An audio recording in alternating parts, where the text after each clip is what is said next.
விழாக்களை வச்சு அவங்க ஊடகங்கள்லாம் வந்து மக்கள்கிட்ட கொண்டு போய் வச்சு அதை வந்து அதான் சொல்கிறேன், விளம்பரத்துக்காக மட்டுமே 20 கோடி செலவு பண்ணுறாங்கம்மா.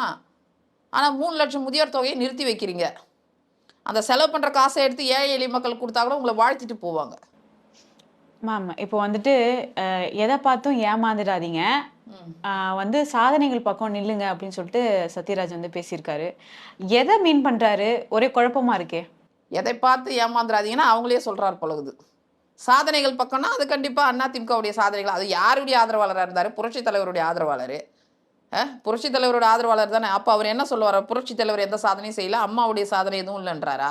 இல்லை அவங்களுடைய சாதனைகள் பக்கம் நில்லுன்னு கன்வே பண்ணுறாரான்னு ஒரு மெசேஜை. அவருக்கும் அவர் மகளை சேர்த்துட்டார் இல்லம்மா, அவருக்கும் ஒரு நிர்பந்தம் இருக்குது இல்லை? துரைமுருகனுக்கு ஒரு நிர்பந்தம், கேஎன்ஏருக்கு ஒரு நிர்பந்தம் இருக்கிற மாதிரி சத்யராஜுக்கும் ஒரு நிர்பந்தம் இருக்குல்ல? சொல்லுங்க பார்க்கலாம். அப்போ எல்லாருக்குமே தனி மனித சுயநலம் வந்து தலை தூக்க ஆரம்பிச்சிட்டுமா. நம்ம ஒன்றுமே பண்ண முடியாதுமா. இங்கே பாதிக்கப்படுறது அல்டிமேட்டாக மக்கள் தான், பப்ளிக் தான். அப்போது ஒரு சாமானியர் வந்தால் தான் என்ன பண்ண முடியும்? அதை வந்து தூக்கி பார்த்து சீர்திருத்தம் பண்ண முடியும்.